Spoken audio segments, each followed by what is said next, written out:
Jeffrey, thank you so much for the invitation to speak. And I appreciate it very much getting in front of this group, which I've been a part of for a long time. It's I think what I'd like to do today is spend a little time that's focused on, well, a couple different things. So I know there's some students in the room, and I can tell you that when I was in graduate school there at UNC, the folks in the School of Public Health weren't exactly sure what I was doing. And the people in the business school, when I was getting the Master of Healthcare Administration, wasn't exactly sure what I was doing there either. So I think by the time we're done with this, maybe you'll get a sense for all that as we go through. So anyway, let me advance the slides here. A little bit about me. I did graduate from UNC twice. I have an MBA in 2000 and an MHA in 2001, and I did go to Wall Street straight out of my MHA. I had done a couple of internships at Lehman Brothers in New York and Merrill Lynch in London, and then transferred my offer from London back to New York. My third day on the job there was on 9/11. And if you know anything about where my office was located or my training facility at that time, it might not surprise you to know that I was 1 block away from the World Trade Center when that happened. So that was a very uncomfortable kind of introduction to New York at that time. And, that's an experience that I've talked about a lot, primarily with folks' history classes and other things that are curious about what that was like. It's probably a topic for another day here. Anyway, my career from that point until a couple of years ago was investment banking. And my role was primarily focused on doing not-for-profit healthcare mergers and acquisitions. And I did that for 20 years at a few different firms. I started in New York and then moved to Nashville in 2005, where I stayed for 16 or 17 years. And then 2.5 years ago, moved to Memphis to take on a role that is, on one hand, got me off the road, to be honest, because the life of an investment banker is you travel every single week. And I did that before I went back to graduate school as well. So about 30 years of being on the road every week, 2 or 3 nights a week, to one that's more of a local job. In Memphis, they created a role for me because they needed a deal person. And my title is SVP and Chief Business Development Officer. My job is handling all outside business development, partnership, mergers and acquisitions, joint ventures. I also have taken a chunk of money from our balance sheet and invested in private equity firms as a limited partner, which basically means we participate in the profits and losses of the companies that are part of a portfolio of these private equity firms. And it's also a nice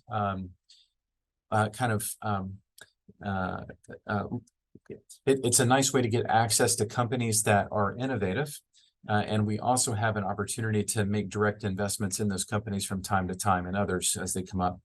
And then finally, and I think maybe Mark and the students on the phone will get a kick out of this. I've been a member of ACHE for, I guess it's 24 years now. And I've always worked, though, for investment banking firms, none of whom care about advancing in ACHE. They don't pay for my trip to go to ACHE. I always went anyway because it was terrific networking. In my role in particular, you're meeting hospital and health system CEOs that want to do things, and that's what I did, or transactions. And so when I got to Methodist, my boss, who is a top 25 minority executive in the country and has roles in ACHE and AHA, a guy named Michael Uglicki, suggested to me that he thought it would be a great idea if I advanced in the college and became a fellow. And so I started to look into it. And it turns out that the college did value my work experience prior to joining Methodist. And I had qualified in every other way. The work experience was something I wasn't sure about, but working on these whole hospital transactions got me in a lot of C-suites and boardrooms. So I did study for that test and passed it in February this year. So I'm now a fellow. So it had been a minute since I had exercised that part of my brain. And let me just say, I'm really glad to have passed it first try. I did study. I took a pre-test before I studied, and I did not pass. So I'm very glad that I learned some things in preparation for that. As far as what I've done at UNC over the years, Mark and I served together on the Gillings Foundation Board. I was on for 9 years. I was chair of the Audit and Compliance Committee there. After that, joined the UNC Health Board, did 2+ terms on that board, and left after my years of service there in May this year. And then as part of that as well, I was chair of the Carolina Research Ventures, which is a venture capital organization that was jointly funded by UNC Health and UNC Chapel Hill. I was on that board for 7.5 years until June this year, when the chancellor brought it back in-house and is running it now out of his office, the chancellor's office. Finally, I taught my own class in the business school for 11 years. And that class was half a semester, which is a module, they call it there. I don't know if the School of Public Health is doing just semesters or modules, but the business school breaks up their semesters into modules. So 4 modules a year. I had a module length course that I taught for 11 years. And I normally did it because I was coming from out of town over 1 to 2 weekends. So it was a high intensity, all day, all weekend kind of deal. Had a lot of fun doing that. And but I would say it's a lot of work. So kudos to all of the educators on this. I definitely understand a little bit better now than I did before I got into it, the kind of work and preparation and paper grading, quite frankly, that goes into that. So let's get into the content. Let's talk about hospital mergers and acquisitions for a minute. This used to be the bane of my existence. I'm looking at volumes, and if volume's up, that usually means my business is going pretty well. And if you look at this data over time, you can see that, give or take, in the good years, hospital deals, if you define them that way, it's about 100 a year or so. And about half of those tend to use bankers like me. The other half were done direct with people, I guess CEO to CEO, which happens a lot of times. But the market's changing here, and it's not just announced transactions that matter. Of course, you can look at this data and you can see that during COVID, the number of deals fell way off. Tough time to be a banker for sure. After I left, you can say, gosh, Trey, your timing was really good. And really it's just dumb luck because, I didn't know that deals were going to fall off the cliff like they did. But most of my colleagues are still in their roles and doing other things that may not show up and, just in this kind of a data dump here so that they can keep feeding their families, right? In 2023, the deals are trending up a little bit. I think we're probably going to hit 2020 numbers in 2023, looking at the first 3 quarters of data. And these are announced transactions. What's happening a lot more frequently these days, you announce a transaction and then it doesn't get done. And I'll talk about some reasons why that's happening.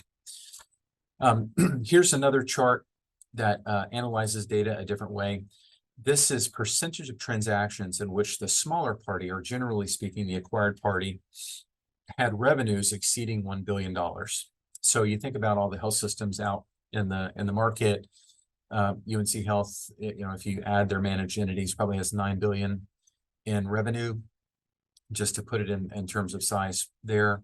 As the percentage of the smaller parties' revenues exceeding $1 billion increases, what that says to me is it's not just systems that have to do a transaction that are transacting. It's people that want to do something.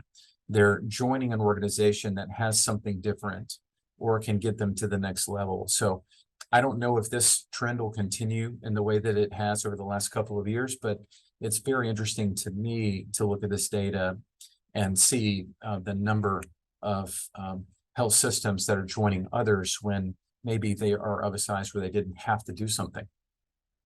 Taking that to a different point with this next slide, percentage of transactions in which the smaller party had a credit rating A- or better. The data is increasing as well. You may know that health systems and hospitals in the United States, 90% of them have a credit rating of A- or better. So what this says is most of the transactions that are happening out there are either unrated or they're rated worse than that. It might be an indicator that health systems that are rated worse than A- need to do something. In this case, we're seeing an increasing trend of those that are well rated do transactions. So I think this data correlates well with the previous slide about larger systems perhaps going into partnerships, joint ventures, and M&A. Looking at some of the deals from 2022 that I thought were interesting, fascinating deal that Atrium did with Advocate Aurora. Okay, this is after Atrium and UNC were talking about a transaction. I think looking at what the Federal Trade Commission has been doing in the market, no surprise that Gene Woods and his colleagues went out of state to merge with someone else. The Federal Trade Commission, FTC, I'll call them, hasn't had the same kind of enforcement success or even standing when it comes to transactions like this. So not surprised in any way that that deal did get done. Some others that are on the list, University of Michigan Sparrow. You guys may know that the University of Michigan health system and the medical school is run by a gentleman, Dr. Runge, who came from UNC Health. So I'm, love to see them do well. Marshall Clinic, a former client of mine when I was a banker, getting together with Essentia Health in Wisconsin, and then Sanford Health in Fairview announcing a transaction.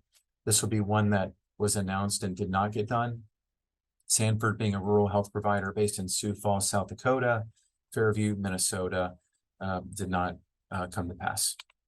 Looking at some transactions more recently, Presbyterian Healthcare and Unity Point announced a transaction. Deal fell apart. Okay, another one that was announced and didn't get done. Interesting, the CEO of Unity Point that was new came from Presbyterian. He got a promotion from COO to CEO at Unity Point. And I wonder if he, I don't know, pressed too hard there at Unity Point to get a transaction done. Who knows, but that deal fell apart. Community Health Systems is a public company based in Nashville. They've been on a divestiture tear for years and continuing to do some of those divestitures. I'll step back and say for a second here, it's been a 15-year trend in the industry to try and pare your portfolio down, starting with the for-profits and now continuing with the not-for-profits. And by the way, for-profits are about 20% of this market, not-for-profits about 80%, in total. But all health systems now looking to be number 1 or 2 in every market they serve. So if you're number 3 or 4, many times those hospitals and health systems are for sale, and many times they can't be sold because no one wants to be number 3 or 4 in a market. And the FTC blocks transactions that would allow the number 1 or 2 party to build their market share to the point where it would be after the number 3 or 4 party came into that system. So you're not going to see those deals getting done very frequently, I'm afraid. And at any rate, that's a little digression.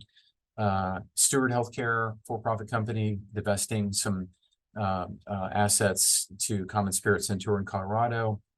Tenet is selling a hospital to John Muir in the Bay Area, California. Freighter and ThedaCare getting together. Freighter, a former client of mine there in Wisconsin, and then Freighter purchasing the 50% of the health plan that they were in partnership with Ascension, recently announced and got done there in Wisconsin again. This next one's fascinating to me. Kaiser creating a company called Risent with Geisinger. I think everybody knows that Kaiser, I almost said Kaisinger. Okay, that's not a real thing. Kaiser has the ultimate 3 legs to the stool. They own physicians, they're employed by the system, they own hospitals, and they've got health plans. Now, they don't have each leg of the stool in every market they're in, but where they do have the three legs to the stool, they enjoy a well-publicized price advantage over local competitors. And that's what we want. We want healthcare to be reasonably priced. We want it to, to be seamless. And we want outcomes to be amazing, right? We're not asking too much. Kaiser believes that by creating this new organization, Risent, but without the closed model that Kaiser has that seems to be offensive in a lot of other places in the country, except for the West Coast, is the way to go. So time will tell. Geisinger, of course, has the three legs to the stool as well, but it's more an open kind of organization than Kaiser is. So it'll be interesting to see that deal get done. I think it will get done. They'll announce it in 24 that it closed, is my prediction. And then other health systems that look a little bit like Geisinger that's who they're going to be targeting to create this new company called Risent. They've said they wanted to do 4 or 5 transactions in the next 5 years. We'll see. BJC Healthcare in St. Louis getting together with St. Luke's in Kansas City. Some people might call that the barbecue highway. They're I-70 going from St. Louis to Kansas City, but everybody who knows what barbecue is, it's better in Memphis anyway. But we'll see. I don't see that deal getting challenged there. Ascension is doing a number of divestitures to help its financial condition. Interesting to watch that. One that's not a divestiture, though, is them coming together with Henry Ford in Michigan. Fascinating transaction to see. And then one that was announced recently, Aspirus in St. Luke's. There in the upper Midwest. So what are some trends that have been going on in the hospital M&A market of recent? So academic medical centers and community hospital partnerships are more and more common. You see that happening with UNC for sure. That's been a strategy they've had since the beginning, trying to serve all residents of the state of North Carolina. And that's happening there, and it's happening in other places too. Cross-market merger activity. We talked about Atrium and Advocate, now known as Advocate. That's going to keep going because, in my opinion, the FTC doesn't have the same emphasis and standing that they do in in-market mergers. So that is a way to grow right now. Now, with that said, and looking at the activity that's out there, they've announced new rules, higher fees to have deals, kind of reviewed, and what used to be called a second review in these kind of transactions now is the first review. So when you submit a transaction to the FTC for review, you're having to submit an enormous amount of data that you used to only have to submit when it was a second request. So it's making it harder. You have to really want to do it if you're looking to go into transactions. Another trend are failed and withdrawn transactions. That used to be the worst thing that could ever happen to you. Why would you, announce a transaction that wasn't going to get done? A career-limiting move on behalf of CEOs. But now, deals are getting withdrawn and failing for whatever reason with increasing frequency. And I think some of it has to do with FTC. But I think a lot of it has to do with culture clash and board management that needed more work before you entered into transactions.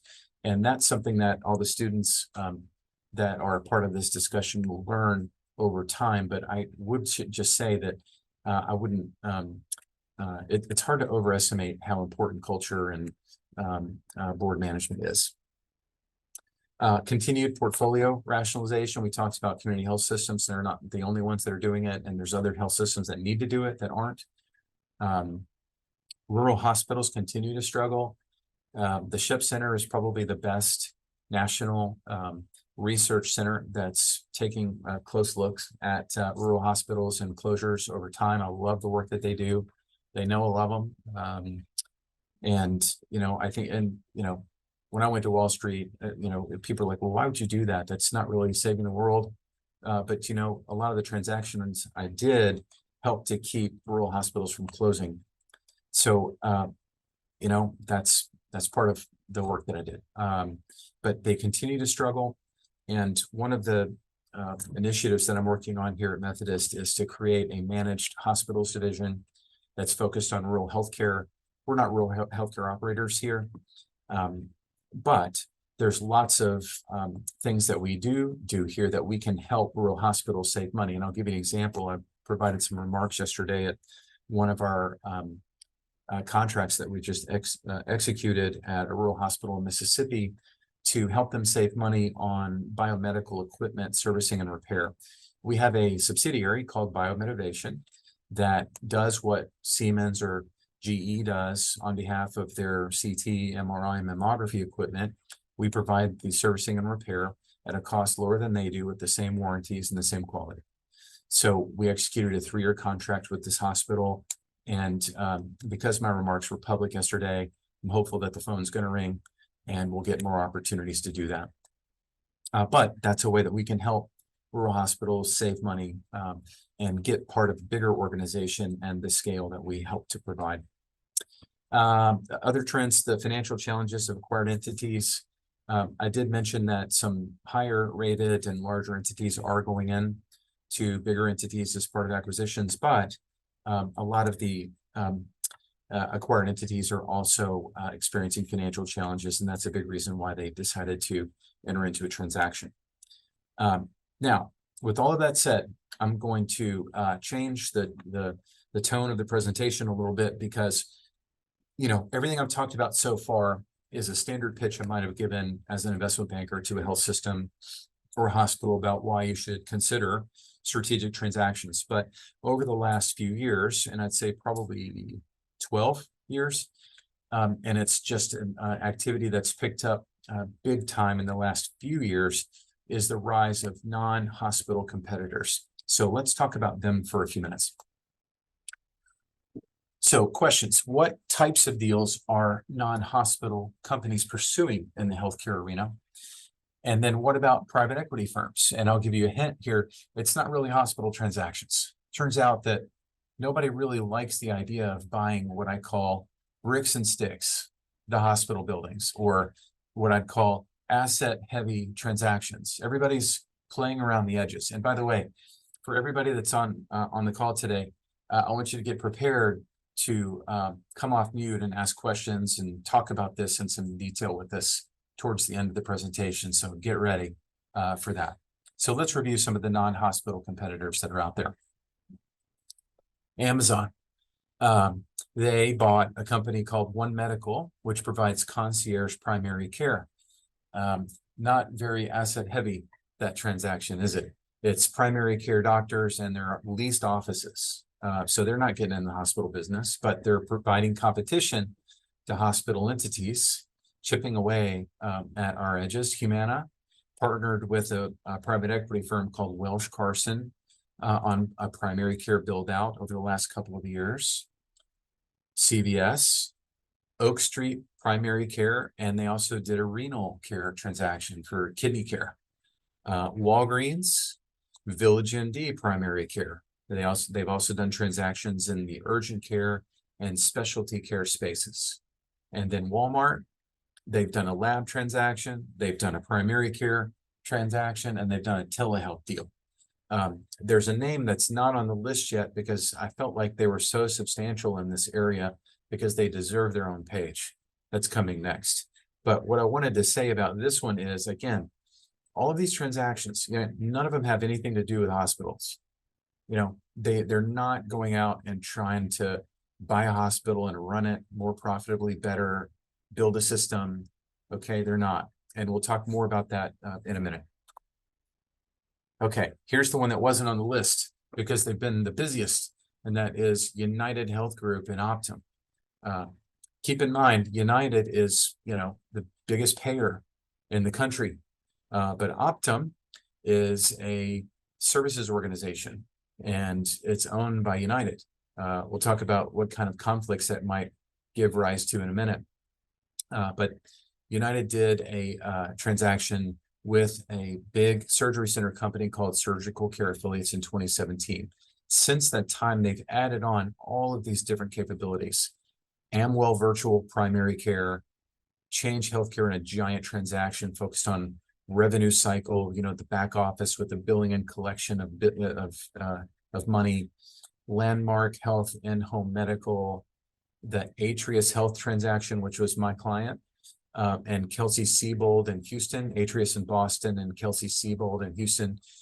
Those two organizations were the largest physician entities in the US that took risk. So they were risk-taking physician organizations that had full risk capitated contracts from payers. And Optum was desperate to have more risk-taking physicians. So they got that with those two entities, both of which have terrific reputations. And then Crystal Run Healthcare and Carbon Health are more physician transactions. And I think you guys know that Optum is one of the largest employers of physicians in the United States now. Refresh Mental Health, LHC Group, and Amedisys Home Health and Hospice. And then they're providing via contract support for Walmart's efforts in their own organizations. So again, none of these these are all asset light transactions, not asset heavy, not bricks and sticks. And, all of these things take away business from hospitals and health systems. Hospitals and health systems need to be thinking about, and should have been thinking about, what's the competitive response, or how do you get in front of groups like this that are doing these things to us? You don't want to have things done to you. You want to be in charge of the things. So anyway, we'll go to the next slide. More on United and Optum. In addition to all of the companies that they've bought that we talked about on the previous slide, they're also engaging in hospital and health system partnerships. And if you're doing any recruiting with Optum or United Health right now, you've probably heard about this or you've researched it, where they have an organization that's focused on providing back office support for hospitals and health systems. Very interesting. And if you think about this from 20,000 feet, in my opinion, they're doing the same thing that, the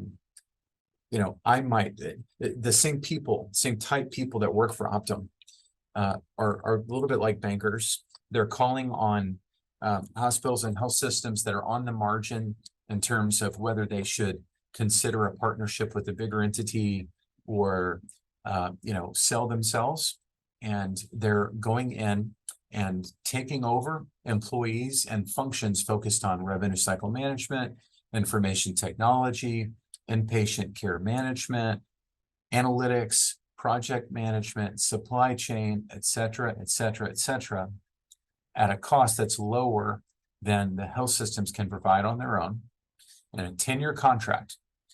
So what are the effects of this? Well, it's helping Optum grow their fee service business. Also, it's, in theory, helping these health systems keep their independence. So in my opinion, less likely for those health systems to transact themselves as a result of this contract with Optum, because the bigger systems have their own people that do all of those things. So what does the unwind look like if someone were to come in and do a transaction with one of these entities? And I just, of the ones that I found and some that I know of that are in relationships with Optum for these services include Owensboro in Kentucky, Northern Light in Maine, John Muir we talked about in California, SSM based in St. Louis, but in 3 or 4 states, Pro Healthcare, Marion Health also in California, Boulder Community Health in Colorado, Bassett Healthcare, Virginia Mason, Franciscan in Washington, and a growing list of new players. So why are they doing this? Because it gets them scale. Optum has the focus. It's got automation. They employ best practices. And again, perhaps preserving the health system's independence. So it's a defensible choice for these hospitals and health systems to make, but highly interesting to me to see this going on. You could make the case that all hospitals and health systems ought to automate, use best practice for all of these things rather than recreating the wheel over and over again to do these things on their own. Now, with all of that said, Optum, we talked about them and they're doing all these things, but you know what? All of those health systems are now in bed with the biggest payer in the United States. We talked about the conflict. Is there a conflict? I mean, is it okay to have all of those things outsourced to your payer? I don't know the answer to that, but I throw that out as a fun thing to talk about in your next class. Just drop that on your professor and see what they say. I would be interested to hear the answer. All right, now, continuing on with some of the non-hospital competitors, I'll mention a large private equity firm that just announced a transaction or an intent for a transaction. General Catalyst has an executive in residence there. He's a huge name. Mark Harrison, he used to be the CEO of Intermountain Healthcare, which itself is a three-legged to the stool kind of entity with huge market share in Nevada and growing market shares in contiguous states. But they, have physicians, have their health plan, and have health system hospitals. Mark Harrison is going to run the acquisition of a new hospital or health system. They come out and said, we want to buy a hospital. And in my opinion, they don't really want to buy a hospital. They want to do all of the things that Optum is doing as part of the subsidiary that we just went through instead. Maybe they get control of the health system to prove out that kind of test case. But I think at the end of the day, they really don't want the bricks and sticks. Nobody else has. It's not fair to say nobody, but I would say there's been mixed success with private equity coming into the market and buying hospitals and health systems and trying to make a really substantial go of it. Mixed success. So we'll see what happens there. But in my opinion, I just can't imagine that's going to end up being a large entity unless it's really focused on the outsourcing piece that we discussed up above with Optum. All right, so that kind of concludes the formal portion of the remarks I wanted to give. And what I wanted to do was to open the floor up to everybody and to talk a little bit about what you think is next in the hospital, health system, healthcare M&A landscape. Who do you think are going to be the winners and losers? And maybe most importantly, will we as a nation ever make it to value-based care and or control the rate of increase in healthcare costs? Or can we reduce costs going forward? And I think everybody knows per capita, our costs in healthcare are higher than anyone else in the world. Why does it have to be that way? So I'll stop there and see if anyone has any questions. If you want to talk about this, that's fine. If you have any questions about what I've presented, that's fine. Or any questions for me?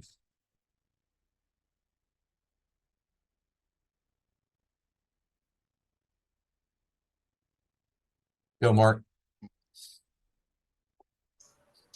Thank you, Trey. That was an excellent presentation, and I'm glad you hit upon some of the non-hospital activity and to use your term, away from the bricks and sticks. I had two questions or comments. One is, could you talk a little bit about what you see as the real benefits of what you described as these cross-market mergers, especially when they are mega deals in the multi-billions, in terms of, are they really going to be able to produce values to the local community? My bias is, the proof is yet to be shown that they truly are bringing value to the communities. And then secondarily, on your comments about the work that Optum has done, I've been following that. It's absolutely fascinating to me that they are getting into so many not-for-profit hospitals. Can you comment on whether or not you see that as really a strategic risk for a health system to go that direction? Because if you outsource your IT talent, if you decide that this relationship is not working, you basically going to have to be stuck with an outsourcing for a pretty long time, because it'd be so hard to recruit the talent that you need to run a complex IT and analytics department. So again, great presentation, and thank you. Thank you, Mark. I appreciate you asking the questions, and everyone may know that you used to run a multi-hospital health system in Virginia. And so I know that you have particular perspectives on all of this. Let's take your first one first. What do I see as the benefits of cross-market mergers? And really, does it benefit local communities? I think you could answer it. I could take both sides, and I could say yes and give reasons, and no and give reasons. But I'll answer it like this. You know, if you believe that getting bigger is a strategic imperative, if you believe that having more hospitals, more revenue, more scale is imperative for you to be able to reduce costs. And we don't have time today to take on the academic view that doing so increases costs. That's another, you know, discussion for another day. But if you believe that growing helps you reduce costs, the cost of care, the cost of delivering care, and I would think that the best shot at that is for consolidating all of the back offices that we described that Optum is trying to do for the hospitals and health systems that it's entering into contracts with, then that's the benefit, a benefit. It's not the only benefit. You ought to be able to be sharing best practices in kind of, you know, clinical pathways and treating patients and getting people the right care at the right time and the right setting, and, you know, not having to recreate the wheel over and over again, which all hospitals do nationwide in a lot of different areas. So I think that's what the benefit's supposed to be, Mark. And then it takes a lot of time to get to the point where that occurs, because for the first year, you're basically just integrating everything, and the benefits that are calculable come in a time that's longer than that, in my experience. Now, as far as the local community is concerned, I think, you know, I used to think at the beginning of my career that if you had a certain amount of time to focus, you should spend most of your focus on the entity that's the noisiest, or that's losing the money, or that needs the most help. And the way I've come over the past 30 years is a little bit of a flip of that script. It's, you need to focus your efforts where you're making the most money, where there's the biggest opportunities. So then you have the resources to then turn to the subsidiaries that need it the most. That's UNC's strategy that I think has worked really well. If you've watched what they've done in the Triangle, terrific place to operate a health system. The population growth has been amazing, but then it provides them with resources to be able to provide for care in the Asheville suburbs, right? So the answer to the second part of the first question is, to the extent that these mega mergers are providing for better protocols, cost savings, opportunities for money to be shared with local communities, and it flows there, then the answer is yes. But, you know, I just went 3 degrees off of, you know, the question there, because there's a lot of institutional kind of will that has to happen to see that money all the way through to those local communities. So I hope that answers that somewhat. I want to turn to the second part, which is the Optum. You know, is it a strategic risk for a health system to enter into these transactions? I mean, on one hand, I mean, I can answer that one yes and no as well and provide evidence. But I think that to the extent that with the data that you have in front of you at that moment, you believe that you'll save money and not have to worry about recruiting and retention anymore in all of those areas that we talked about on the slide before, right? All of these revenue cycle, information technology, analytics, project management, supply chain, the list is endless. If you believe that, then partnering with someone that can handle those things for you and provide you with a contract and a guarantee to perform can be attractive. But you pointed out, you've outsourced all those employees. They're now employees of Optum, even though they come to work in the same office with the same telephone the next day, but maybe with a slightly different badge, right? Here's my badge at work. You know, it's 2-sided. It lets me in the doors. Everybody can see my face on it. The next day you come with the same face, but maybe it's got a little Optum at the bottom. So in a lot of ways, things haven't changed. However, if for some reason the relationship sours, the performance isn't there, you decide you want to take it back in, the contract is going to prevent you from A, taking it back in without great effort, and B, it's going to prevent you from recruiting those staff in the open market and competing against Optum, which is operating under your contract. This brings me back to a lot of transactions that I negotiated where, especially joint ventures and joint operating companies that had a defined exit. If for some reason we had to get a divorce, what are the terms? You know, and so it's painful, but it can happen under these circumstances. So I know that Optum is going to have, 10-year contract. It's fairly ironclad, but my belief is in the contract, they're going to have exits, but it's not going to be pretty. I guarantee you Optum is going to get their money out of it, and would cost you a lot of money to have to replicate that. So,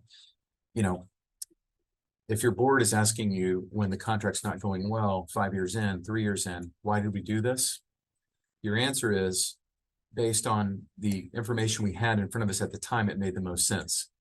But you could be at risk having made the decision to do it if it's not going well later, So I don't know. Hopefully that's a balanced answer, Mark. It's not an easy yes or no. Neither. Thank you. Sure. Mark Holmes, you have a question? Thanks, Jeffrey. Trey, thanks so much for the kind words you said about SHEPS and all the help you've been giving us over the last 20 years or so. Yeah.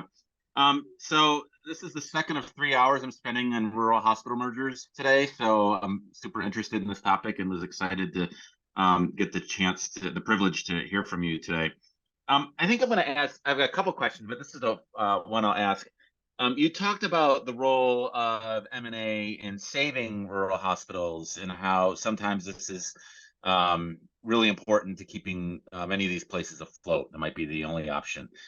There's also some examples of PE, and you touched on it really briefly, but PE has not generally been kind to rural hospitals in many examples. And if you could just, anything you'd like to share more about that you'd be willing to reflect on would be awesome. Yeah. So first of all, thank you for the question, and thank you for everything that you're doing, not just for this department and the School of Public Health, but at the SHEP Center as well. I think you guys, again, do better work in this area than anybody. And so I'm just thrilled to be associated with all of you. So with that said, many times hospitals and health systems that 5 years from now needed to have raised their hand to look at partnering with a larger institution don't. It's very difficult as a board member to stand up and say, you know what, in 5 years, we're not going to make it, or we might not make it, or we see these headwinds and we need to do something right now strategically to preserve our being. And so a lot of times when I got engaged, the window of opportunity to have partnered with someone to preserve care in a community has long passed. And the way that manifests itself is reduced investment in physical plant. The reason, if we just cut through all of it, and you want to know why the most PEs and all these other companies we talked about aren't doing hospital transactions, it's because it's expensive to run and keep a hospital up. Hundreds of millions of dollars we spend here at our $2 billion system to make sure that it's maintained, and we have new equipment and new regulations that come up literally every week and month that we have to adhere to, and we have to hire people to do it all.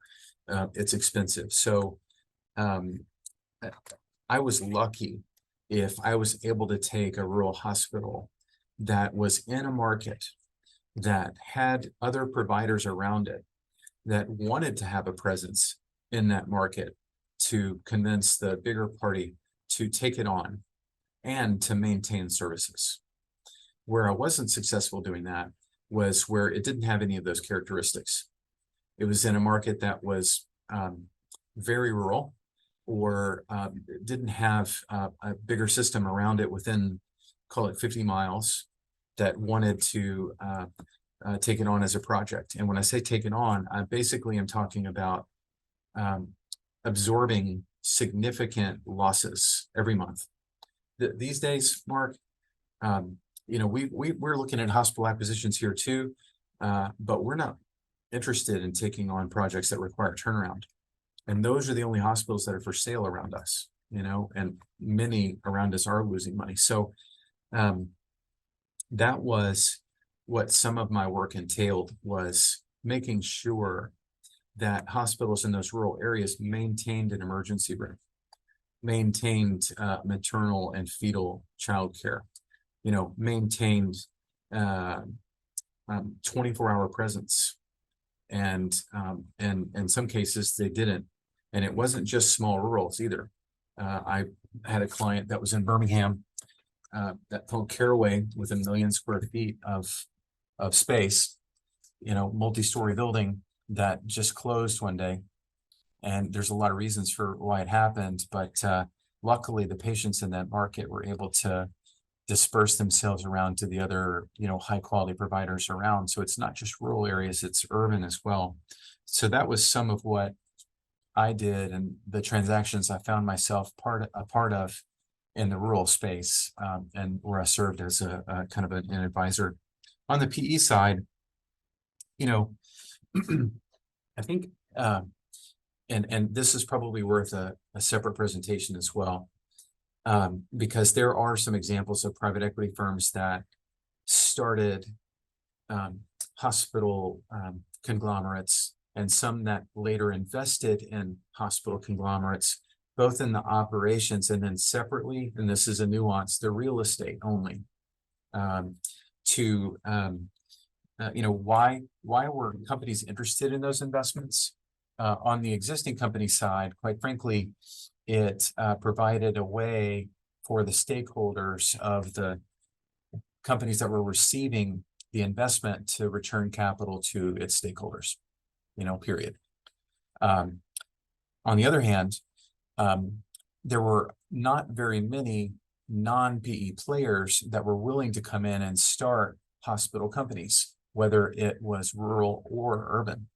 So there are some examples of some that have tried to do that, some that still own them, some that still own them and wish they didn't, because of, you know, all of the trials and tribulations that hospitals go through, all of which we know. I mean, the last 2+ years has been brutal for hospital providers, and you can't count how many billions of dollars were lost by them. Again, yet another presentation, we could talk about the difference between hospitals and payers and physicians over the pandemic, which would be fascinating. All the students in the room, go in and ask your professors next time you get in front of them what their opinion is of that, and let's see what happens with that answer, right? So anyway, I think that the current private equity players out there are, and keep in mind, I work for a not-for-profit health system now, but I invest in private equity, all right? But the current private equity players out there are going to be extraordinarily cautious about investing in bricks and sticks for all the reasons we talked about. And that includes the experience of those that have gone before them. So when General Catalyst comes out and says, we're going to buy a hospital, you know, I don't know about that. I'm not sure that's what's going to happen. Or if they do, they're going to use it as a springboard. And this is just my opinion, okay? They're going to use it as a springboard to create something like Optum has done, that Mark talked about, and I talked about, that is a way to provide services to bricks and sticks organizations without taking the reimbursement risk that hospitals by nature have to take. So I hope that gets to some of your question there, but we could talk offline about that for another hour. We have a few minutes left. Anybody else have any questions? Rahul? Hi, my name is Rahul. I'm a second year MHA. I see. I have a You mentioned something about organizational cultures being crucial to M&A success. Can you talk a little bit more about that from your own experiences, maybe? Thanks. Yeah. It's funny. I'll talk about a transaction I did, and I'll tell you who it is. It's since we're recording this, I better not. But I'm going to tell you what happened in a board meeting with a very strong-willed CEO that was a client of mine. Okay, so you might expect that in my role, if no one else is going to tell the CEO what they need to hear, no one else will do it. I mean, who's going to do it? And a lot of times that fell to me. So, I mean, there's a couple of different ways to answer that. I think when it comes to transactions, you have to make sure that the cultures are aligned, or else the transactions won't be successful. That's the easy answer to the question I think you're asking. But I want to give you a different example for now. And that is, I was hired by a major health system in the upper Midwest to do a transaction that would get them for the first time into another state. There was a banker on the other side of the other transaction that was running an auction. And so I was on the buy side, and I was running the process for them, leading the transaction, helping them provide a bid to get control and buy this other out-of-state entity. We provided our best and final offer to them, and we weren't successful. We didn't win the auction. The seller decided to go with the big city group and told us, thanks for participating, but you didn't win, right? So my client was not happy, and this is a very strong-willed CEO person who kind of ran his executive team with an iron fist, and they were scared of him, basically. And he was also chair of the board. So the board kind of fell in line behind the things that he wanted to do.